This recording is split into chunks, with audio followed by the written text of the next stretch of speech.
Carlos. Las horribles pesadillas que sufría lograron despertarme entre sudores fríos una vez más, pero en cuanto abandoné el mundo de los sueños comenzaron a difuminarse poco a poco, hasta desaparecer de mi mente igual que habían hecho todas durante los últimos 2 días. Era difícil no tenerlas con todo lo que había ocurrido, y quizá olvidarlas fuera lo mejor. Miré el reloj, que marcaba las 4:30 de la mañana, y me abstuve de expresar en voz alta una maldición.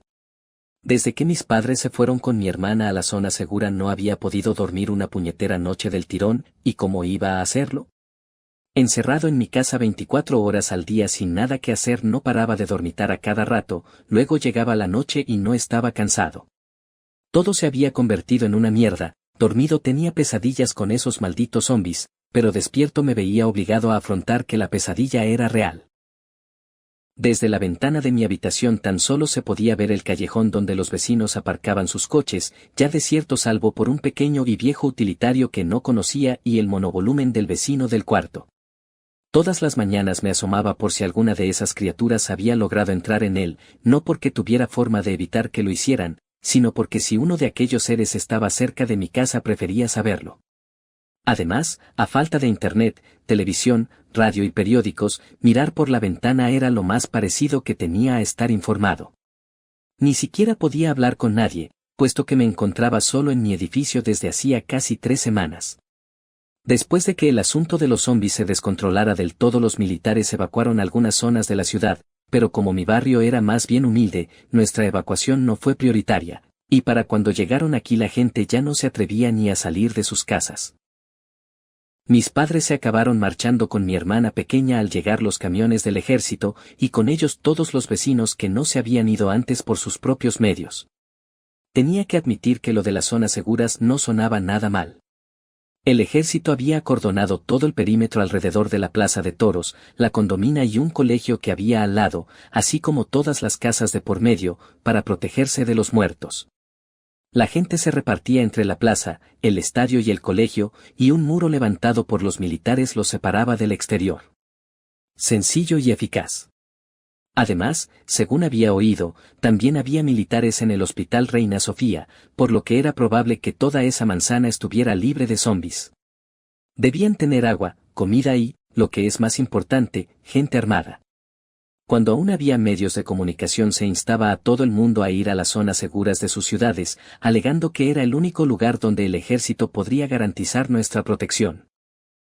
Había leído por internet la prensa extranjera, y por lo visto en otros países el fin original de esos recintos era acoger a la gente que había tenido que ser evacuada porque en sus lugares habituales de residencia corrían peligro, pero ni una semana después, cuando los muertos se descontrolaron definitivamente, no quedó más remedio que llevar allí a todo el mundo, lo cual había creado graves problemas de abastecimiento y espacio.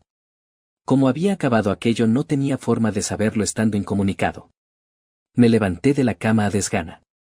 Aún estaba cansado, pero al mismo tiempo sabía que no iba a poder dormirme otra vez tan pronto después de una pesadilla, de modo que decidí dar vueltas por mi propia habitación hasta coger el sueño.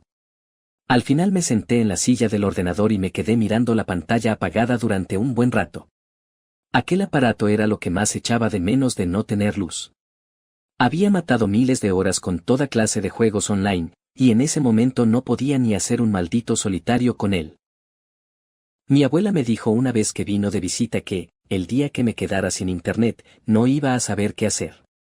Me reí ante la simple idea de que internet pudiera desaparecer, pero las abuelas siempre terminan teniendo razón al final.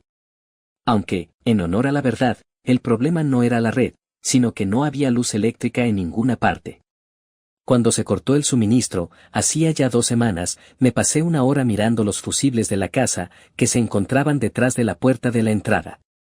No tenía ni puñetera idea de cómo funcionaban, pero no me quedaba más remedio que intentarlo porque estaba solo y no podía pedir ayuda a nadie. Seguramente mi padre habría sabido qué hacer, sin embargo, cuando me planté delante de la caja de fusibles yo solo vi unos interruptores negros y muchas letras cuyo significado se me escapaba, de modo que no me quedó más remedio que memorizar la posición en la que se encontraban e ir probando, cosa que al final no sirvió de nada porque ese no era el problema. Comprobé que los ascensores no respondían, ni tampoco la luz de la escalera, y al caer la noche las farolas de la calle no se encendieron, se había ido la luz en todas partes, en toda la ciudad, y desde la ventana solo entraba oscuridad. Había sido un apagón general, tan general que no volví a tener electricidad nunca más. Con frecuencia, sobre todo en verano, cuando dormir con las ventanas abiertas era imprescindible para no morir de un golpe de calor, me quejaba de las luces de las farolas cercanas. Siempre fui muy delicado en ese aspecto, y la más mínima luz no me dejaba pegar ojo, pero esa noche lo que no me dejó dormir fue la oscuridad. Pese a todo, mucho antes de que aquello ocurriera, jugar con el ordenador había perdido bastante atractivo como forma de entretenimiento. Cuando las zonas seguras aún no habían sido concebidas, ya era imposible entrar en cualquier juego online porque los servidores estaban caídos en su mayoría, y los que aún funcionaban andaban escasos de jugadores. Tenía varios amigos que vivían en Sudamérica y con los que habitualmente jugaba. Cuando me pasaba la noche en vela delante de la pantalla, pero ninguno de ellos apareció durante aquellos días. Según las noticias, la cosa había sido mucho peor en su tierra, y cuando aquí estaban aún con campañas de vacunación y otras gilipolleces que no sirvieron para nada, allí los muertos ya se contaban por miles en las calles y los militares lo controlaban todo. Solo podía esperar que también ellos hicieran lo de las zonas seguras y lograran ponerse a salvo. Por aquellas fechas el resto de la red era aún más inquietante que ver juegos habitualmente desbordados de jugadores desiertos. Era imposible entrar en las redes sociales sin salir espantado. Algunos aseguraban que los mayas tenían razón, y que había llegado el fin del mundo, mientras que otros citaban la Biblia diciendo algo sobre que los muertos ya no cabían en el infierno y por eso caminaban por la tierra. Sin embargo, no eran esas chorradas las que me asustaban, sino el extraño fenómeno de los usuarios que de repente dejaban de responder o de actualizar sus estados sin ninguna explicación. Aunque no quería pensar en ello, tampoco podía engañarme, no todos habrían podido ir a las zonas seguras, y muchos ya habían muerto antes de que tomaran esa medida. Cada zombi era una persona muerta, y esos muertos tenían que haber salido de alguna parte. Un tío que vivía en un chalet a las afueras de Madrid creó un blog donde relataba todo lo que veía y lo que iba pasando. Me gustaba leerlo porque lo contaba todo muy clarito, con pelos y señales, y solía estar de acuerdo con su crítica a la actuación de las autoridades. Pero de repente un día dejó de actualizarlo.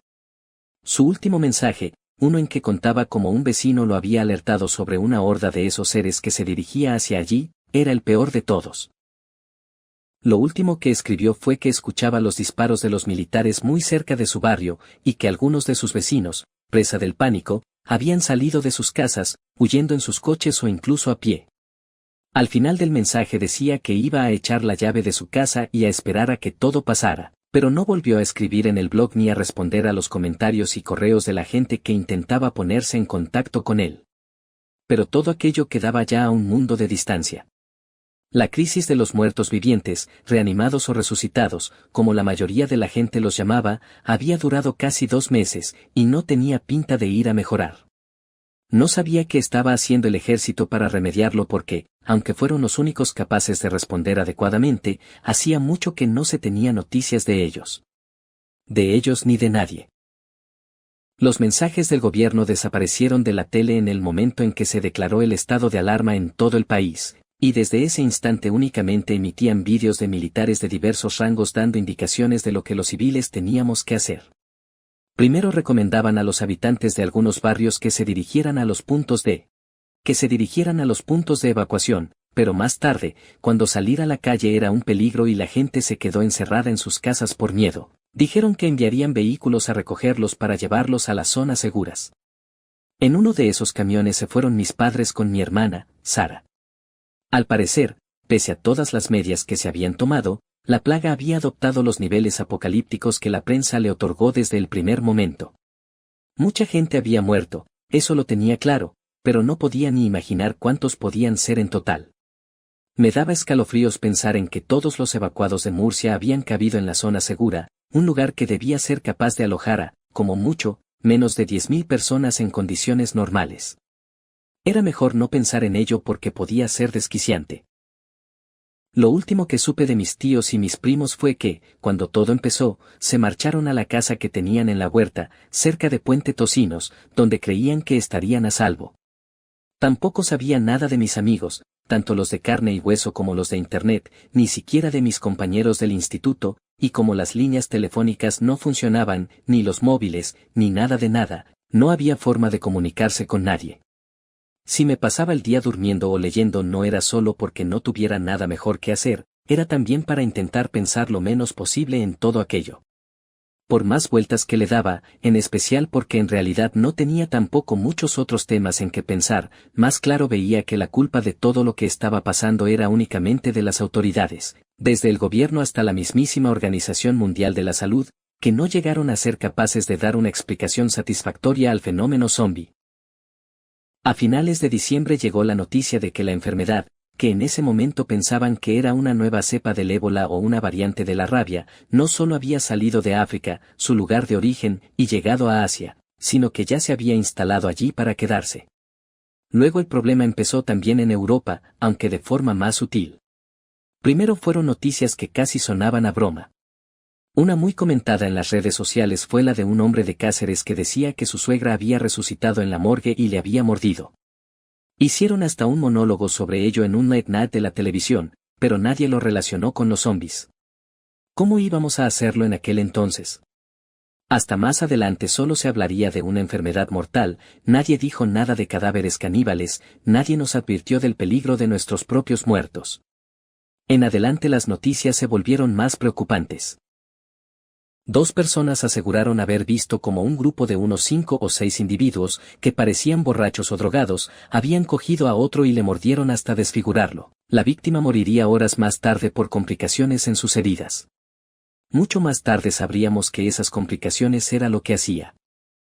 Era lo que hacía tan peligrosos a los zombies, las heridas que producían con sus mordiscos eran infecciosas y provocaban la muerte, y, por si eso fuera poco, después de morir el cadáver resucitaba como un zombi también. Pero como al principio no se sabía nada, los heridos por mordiscos eran atendidos y morían en los hospitales, donde luego se despertaban como muertos vivientes y atacaban a todo el que pillaran en su camino. También complicó la situación que se tardara mucho en comenzar a utilizar la fuerza letal contra ellos. Nadie podía creer que los muertos se despertaran y atacaran a los vivos, todos creímos que eran gente enferma y enajenada, y que por lo tanto matarlos era un crimen. Hasta que no mostraron un documento médico grabado en video, donde durante una autopsia se veía como a una de esas criaturas se le extirpaban todos los órganos internos y seguía moviéndose e intentando atacar a todo el que le pasara por delante, no nos convencieron de que esos seres estaban realmente muertos en todos los sentidos, salvo porque seguían andando y mordiendo. El impacto que ese descubrimiento causó fue indescriptible. De repente una ley básica de la naturaleza como era la muerte había sido violada de una forma terrible. La consternación y el pánico de la gente llegaron a su máximo apogeo en los días siguientes. Aburrido de estar sentado frente a una pantalla vacía, comiéndome la cabeza una vez más con todo aquello, me asomé a la ventana para tomar aire fresco. Los 2 vehículos aparcados junto al contenedor continuaban allí, cada vez más cubiertos de polvo, la farola seguía apagada desde que se fue la luz y en la calle se iban acumulando las hojas secas, las hojas de periódico que habían volado y las bolsas de la compra desperdigadas. Los servicios de limpieza tampoco trabajaban hacía mucho. Justo debajo de mi ventana, en la acera, tenía un charco de orina seca que yo mismo había creado. La causa de aquello era que desde hacía una semana tampoco tenía agua corriente. Esta también se había cortado, como la electricidad, y no tenía pinta de que fuera a volver a restablecerse de nuevo. En casa siempre bebíamos agua mineral, y yo no gastaba más de una botella de 2 litros al día, por lo que calculé que aún tendría que beber durante otra semana, pero el asunto de la higiene empezaba a ser preocupante. Llevaba 5 días sin ducharme porque no me parecía sensato gastar el agua que tenía en eso, y aunque podía orinar a través de la ventana, las aguas mayores eran otro cantar. Tras pensar en una solución a ese problema, lo único que se me ocurrió fue recurrir al uso de bolsas de plástico, como si recogiera las cagadas de un perro. El método no era ni mucho menos agradable, pero algo tenía que hacer.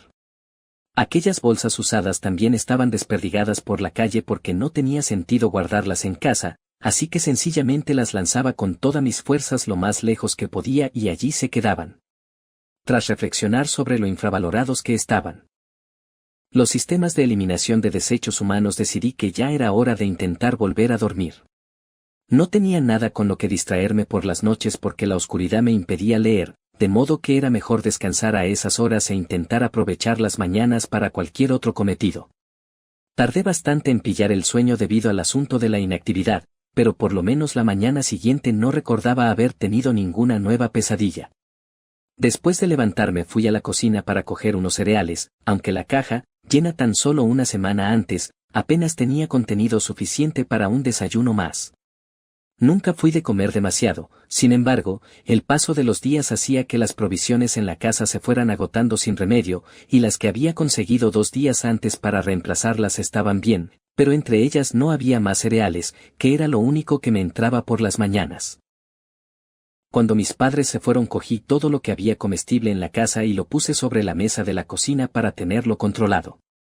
Aquel día me pareció que tenía comida de sobra para aguantar el tiempo que hiciera falta, sin embargo, y para mi preocupación, tras hacer un nuevo inventario semanas más tarde descubrí que había gastado mucho más de lo que creía. Todo lo que me quedaba era un paquete a medio gastar de pan de molde, varios bollitos industriales, 2 pastillas de turrón que habían sobrado de las navidades, que parecía mentira que hubieran sido tan solo hacía cosa de un mes, y varias latas de atún, mejillones, sardinas y demás, además de cereales.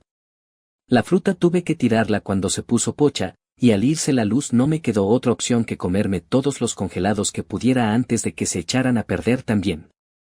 El resto se fue por la ventana o estaba en el cubo de la basura, que seguía lleno en una esquina de la cocina. Podría haberlo bajado al contenedor del callejón en cualquier momento, pero lo cierto era que me daba miedo salir a la calle. Todavía no había visto por la ventana ni uno de esos zombis, aún así, la mera idea de abandonar mi casa me daba pánico.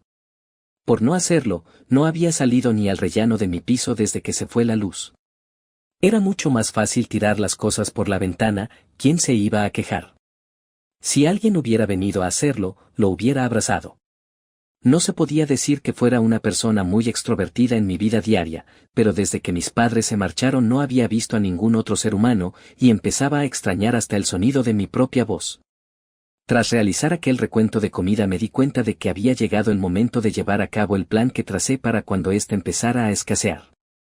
Mi madre tenía las llaves de la casa de la vecina de enfrente, una mujer llamada Eulalia que debió cumplir los 80 en la transición por lo menos. Como se llevaban muy bien, un día decidieron intercambiarse las llaves de las casas por si hubiera necesidad.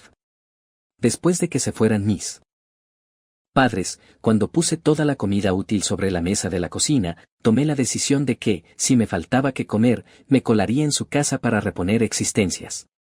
Pese a que intenté hacerme a la idea, llegado el momento seguía sin ser algo que me gustara tener que realizar. Colarse en una casa ajena y saquear la despensa no estaba bien, pero por otra parte tampoco tenía elección, no iba a morirme de hambre, y siempre se le podría pagar lo que hubiera cogido cuando volviera. Durante un momento se me vino a la mente la imagen de mi padre pagándole a la vecina la comida robada y lanzándome miradas de reproche. Sin embargo, quedarme sin alimentos era un problema que me preocupaba más, así que intenté disipar mis dudas repitiéndome que no tenía más opciones si no quería morir de inanición. No tuve ningún motivo en concreto para elegir aquel como el día en que ir a saquear la despensa de doña Eulalia, pero como no tenía nada mejor que hacer, preferí tomar el toro por los cuernos y solucionar la situación mientras el tema de la comida no fuera una urgencia y no tuviera que hacerlo por obligación. Poco entusiasmado por ir a abandonar temporalmente la seguridad de mi hogar, aquella mañana me vestí con un chándal viejo y unas zapatillas de deporte, preparándome para la primera actividad física que realizaba en semanas.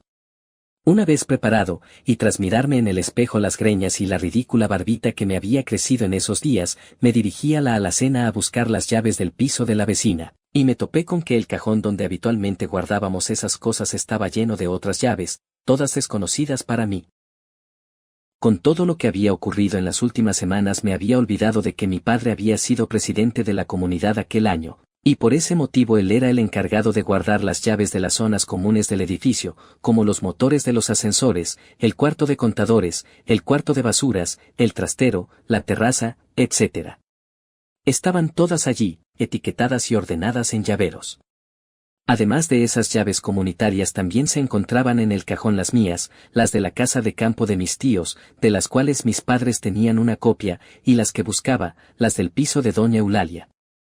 Aunque solo agarré esas últimas, una nueva idea comenzó a formarse en mi cabeza, con las otras podía acceder al trastero, y allí seguro que había alguna cosa útil que un vecino dejara almacenada años atrás.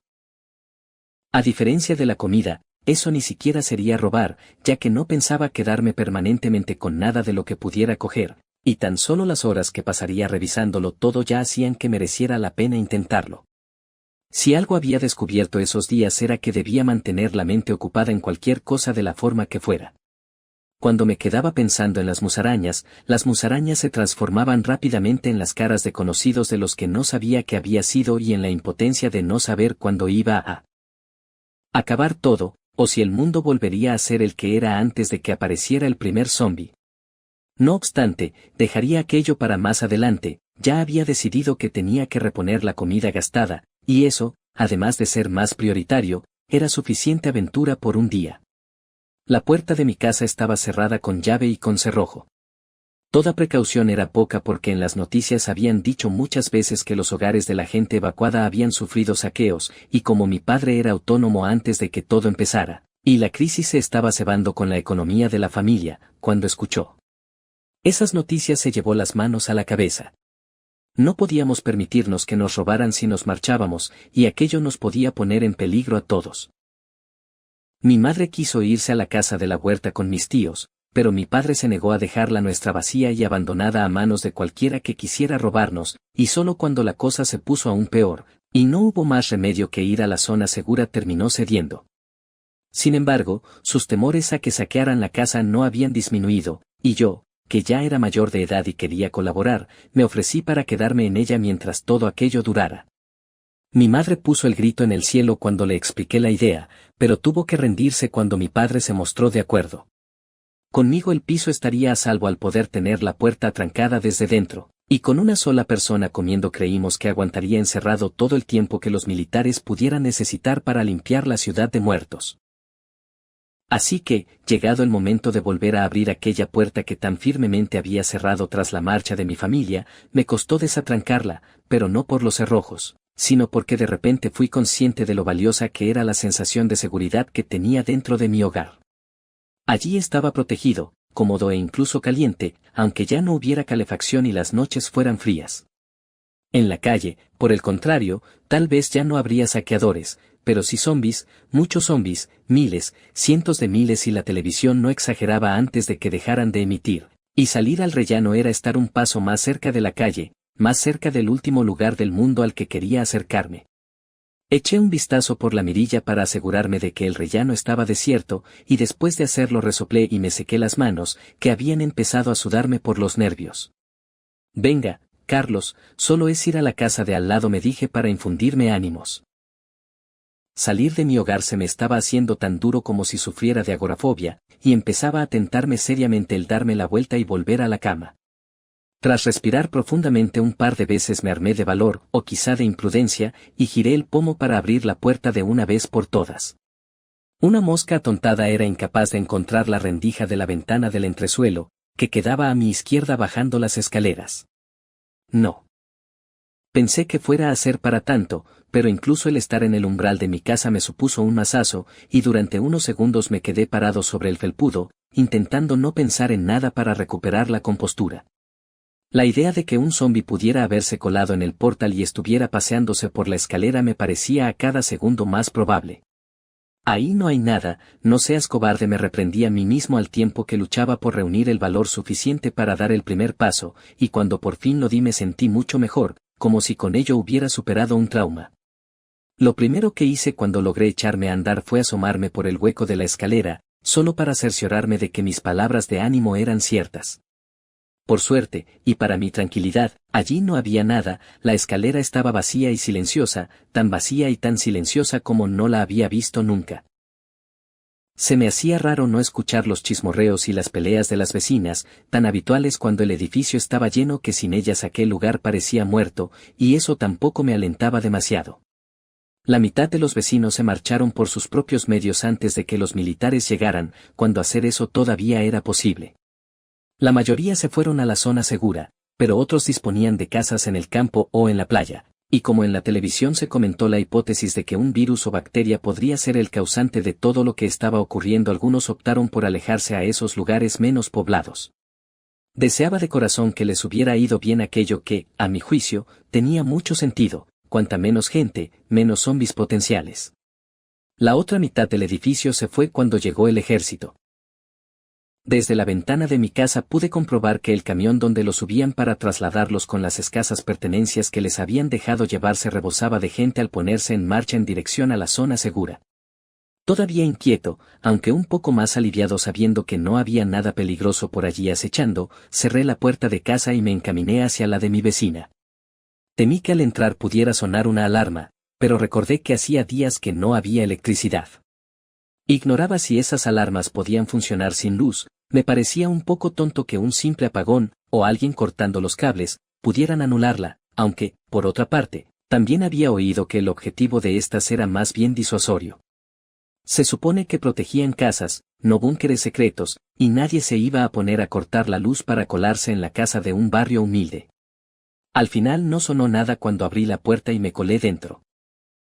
Nada más entrar sentí como si fuera un intruso allí, lo que de hecho era cierto, pero también como un ladrón. Un ramalazo de mala conciencia hizo que me planteara abandonar antes de empezar siquiera, aunque luego recordé que en casa solo tenía latas, turrón y bollitos cada vez más duros, y por tanto necesitaba hacer aquello antes de empezar a pasar hambre. Además, ya que había llegado hasta allí no iba a marcharme solo para tener que repetir todo aquello otro día. La distribución de la casa era como la de la mía, aunque puesta frente a un espejo.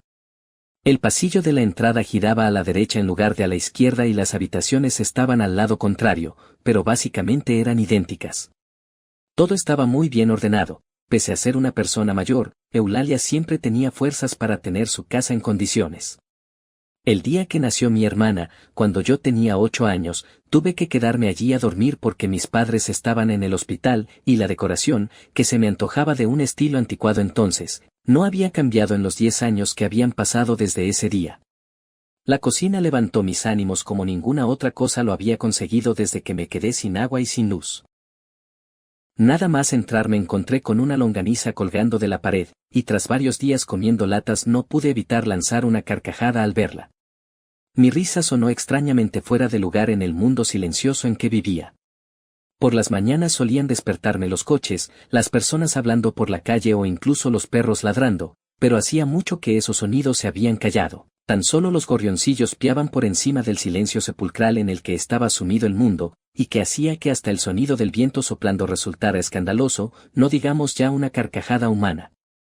Agarré la longaniza y la puse sobre la mesa de la cocina, y luego abrí la nevera a ver si encontraba algo más que pudiera comerse.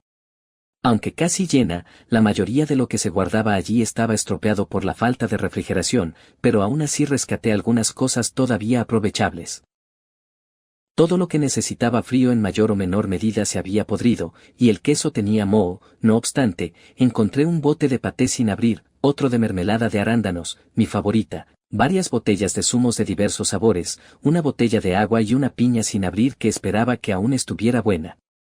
Lamenté no haber ido unos días antes. Había alimentos que podría haber aprovechado antes de que se echaran a perder, pero ya no podía hacer nada al respecto. De todas formas, no creía que en el frigorífico fuera a encontrar nada importante. Lo que en realidad esperaba era que tuviera una buena cantidad de conservas y latas en los armarios, y no me vi defraudado.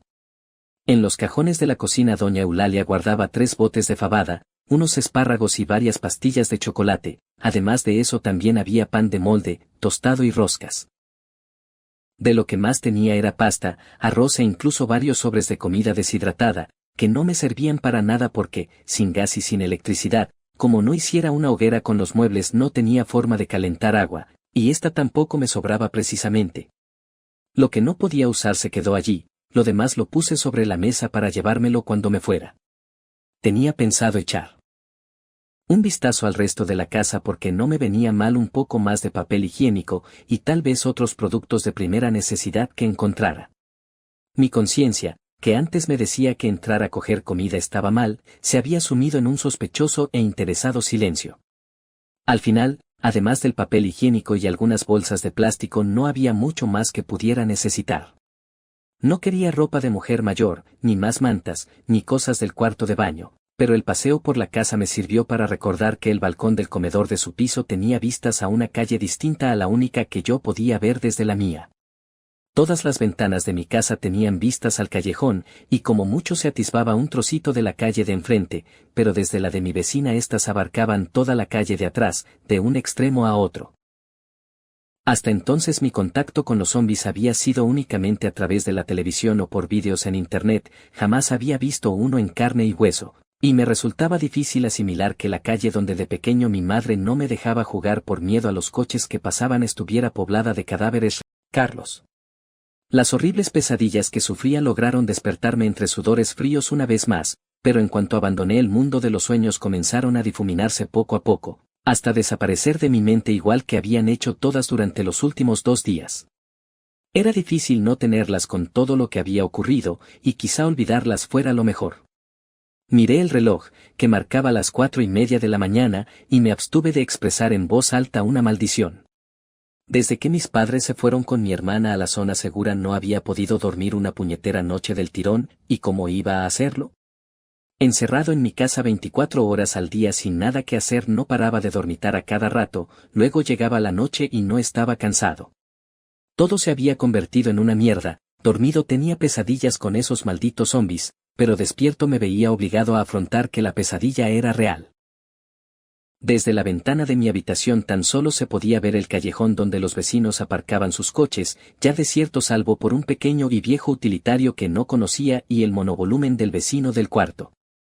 Todas las mañanas me asomaba por si alguna de esas criaturas había logrado entrar en él, no porque tuviera forma de evitar que lo hicieran, sino porque si uno de aquellos seres estaba cerca de mi casa prefería saberlo.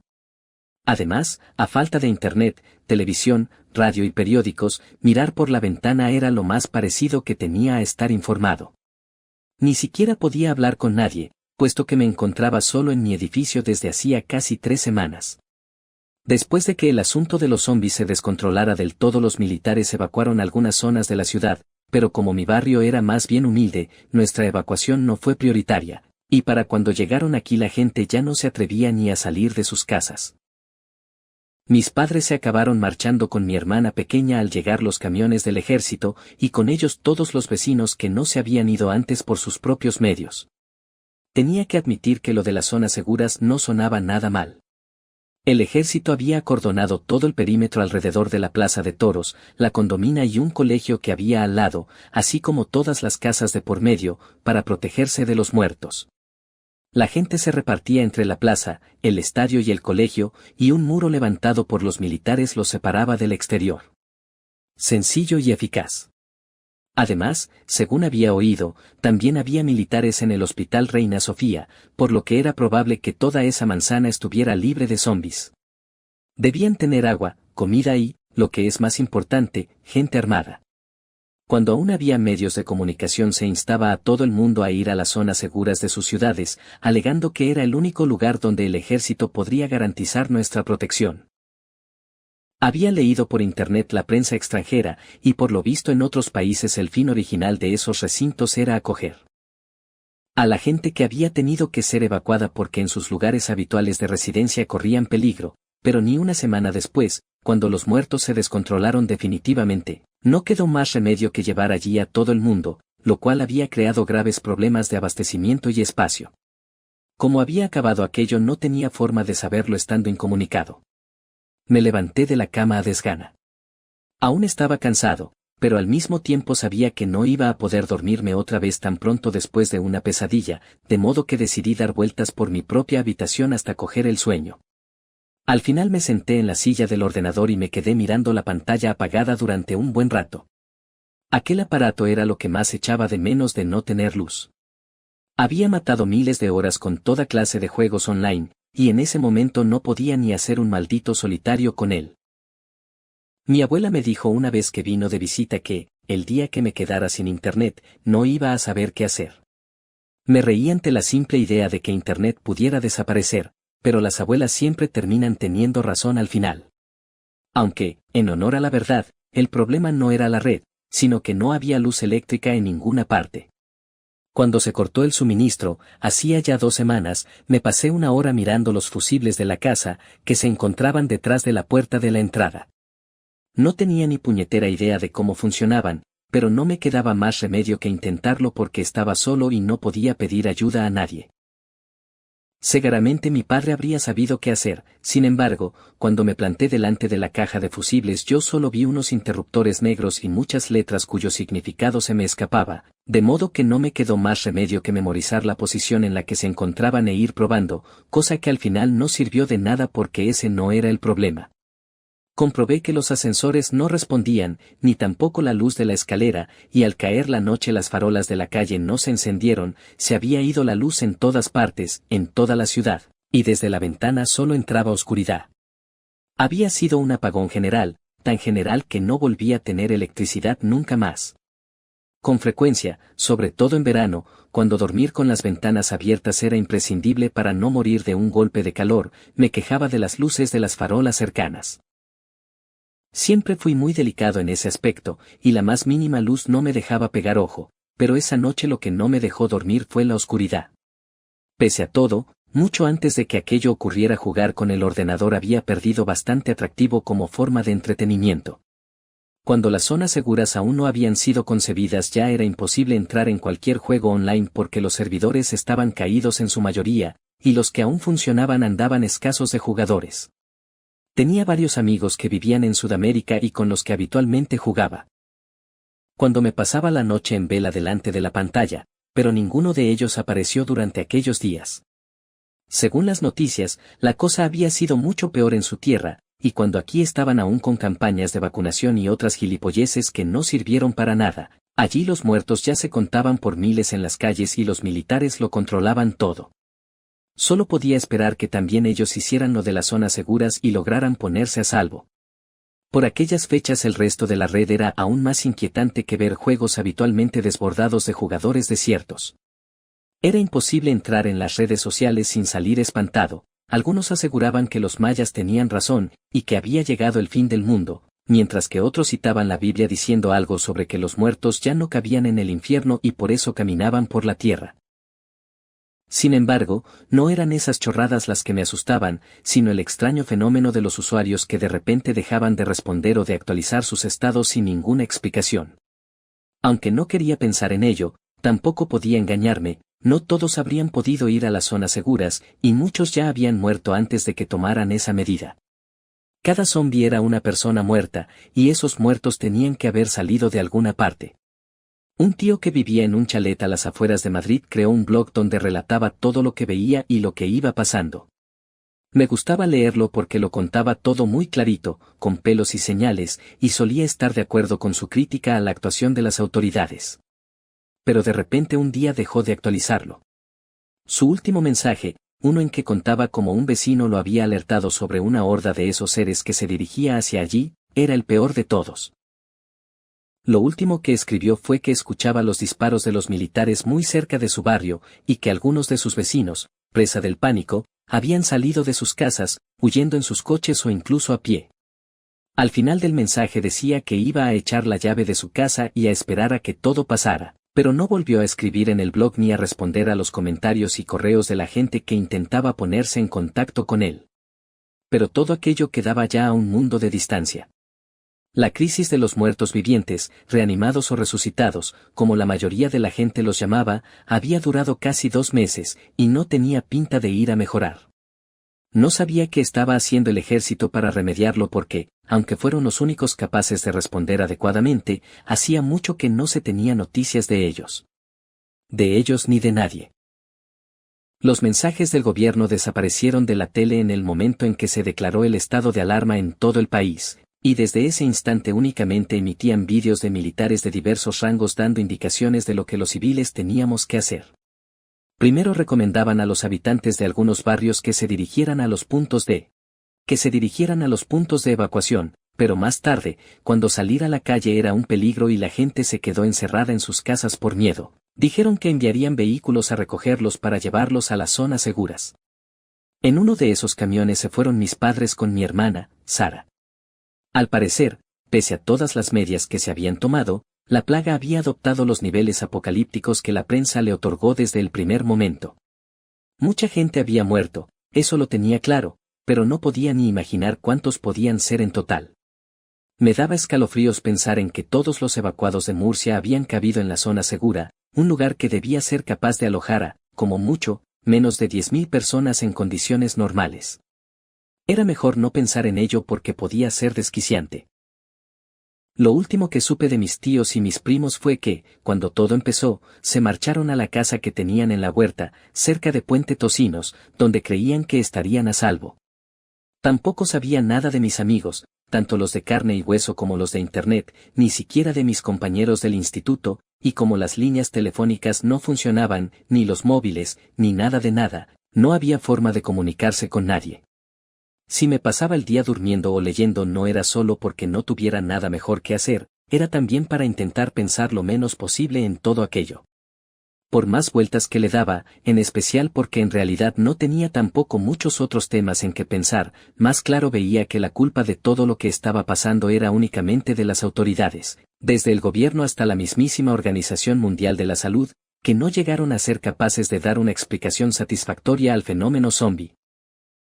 A finales de diciembre llegó la noticia de que la enfermedad, que en ese momento pensaban que era una nueva cepa del ébola o una variante de la rabia, no solo había salido de África, su lugar de origen, y llegado a Asia, sino que ya se había instalado allí para quedarse. Luego el problema empezó también en Europa, aunque de forma más sutil. Primero fueron noticias que casi sonaban a broma. Una muy comentada en las redes sociales fue la de un hombre de Cáceres que decía que su suegra había resucitado en la morgue y le había mordido. Hicieron hasta un monólogo sobre ello en un late night de la televisión, pero nadie lo relacionó con los zombies. ¿Cómo íbamos a hacerlo en aquel entonces? Hasta más adelante solo se hablaría de una enfermedad mortal, nadie dijo nada de cadáveres caníbales, nadie nos advirtió del peligro de nuestros propios muertos. En adelante las noticias se volvieron más preocupantes. 2 personas aseguraron haber visto como un grupo de unos 5 o 6 individuos, que parecían borrachos o drogados, habían cogido a otro y le mordieron hasta desfigurarlo. La víctima moriría horas más tarde por complicaciones en sus heridas. Mucho más tarde sabríamos que esas complicaciones era lo que hacía. Era lo que hacía tan peligrosos a los zombies, las heridas que producían con sus mordiscos eran infecciosas y provocaban la muerte, y, por si eso fuera poco, después de morir el cadáver resucitaba como un zombi también. Pero como al principio no se sabía nada, los heridos por mordiscos eran atendidos y morían en los hospitales, donde luego se despertaban como muertos vivientes y atacaban a todo el que pillaran en su camino. También complicó la situación que se tardara mucho en comenzar a utilizar la fuerza letal contra ellos. Nadie podía creer que los muertos se despertaran y atacaran a los vivos, todos creímos que eran gente enferma y enajenada, y que por lo tanto matarlos era un crimen. Hasta que no mostraron un documento médico grabado en video, donde durante una autopsia se veía como a una de esas criaturas se le extirpaban todos los órganos internos y seguía moviéndose e intentando atacar a todo el que le pasara por delante. No nos convencieron de que esos seres estaban realmente muertos en todos los sentidos, salvo porque seguían andando y mordiendo. El impacto que ese descubrimiento causó fue indescriptible. De repente una ley básica de la naturaleza como era la muerte había sido violada de una forma terrible. La consternación y el pánico de la gente llegaron a su máximo apogeo en los días siguientes. Aburrido de estar sentado frente a una pantalla vacía, comiéndome la cabeza una vez más con todo aquello, me asomé a la ventana para tomar aire fresco. Los 2 vehículos aparcados junto al contenedor continuaban allí, cada vez más cubiertos de polvo, la farola seguía apagada desde que se fue la luz y en la calle se iban acumulando las hojas secas, las hojas de periódico que habían volado y las bolsas de la compra desperdigadas. Los servicios de limpieza tampoco trabajaban hacía mucho. Justo debajo de mi ventana, en la acera, tenía un charco de orina seca que yo mismo había creado. La causa de aquello era que desde hacía una semana tampoco tenía agua corriente. Esta también se había cortado, como la electricidad, y no tenía pinta de que fuera a volver a restablecerse de nuevo. En casa siempre bebíamos agua mineral, y yo no gastaba más de una botella de 2 litros al día, por lo que calculé que aún tendría que beber durante otra semana, pero el asunto de la higiene empezaba a ser preocupante. Llevaba 5 días sin ducharme porque no me parecía sensato gastar el agua que tenía en eso, y aunque podía orinar a través de la ventana, las aguas mayores eran otro cantar. Tras pensar en una solución a ese problema, lo único que se me ocurrió fue recurrir al uso de bolsas de plástico, como si recogiera las cagadas de un perro. El método no era ni mucho menos agradable, pero algo tenía que hacer. Aquellas bolsas usadas también estaban desperdigadas por la calle porque no tenía sentido guardarlas en casa, así que sencillamente las lanzaba con todas mis fuerzas lo más lejos que podía y allí se quedaban. Tras reflexionar sobre lo infravalorados que estaban los sistemas de eliminación de desechos humanos, decidí que ya era hora de intentar volver a dormir. No tenía nada con lo que distraerme por las noches porque la oscuridad me impedía leer, de modo que era mejor descansar a esas horas e intentar aprovechar las mañanas para cualquier otro cometido. Tardé bastante en pillar el sueño debido al asunto de la inactividad, pero por lo menos la mañana siguiente no recordaba haber tenido ninguna nueva pesadilla.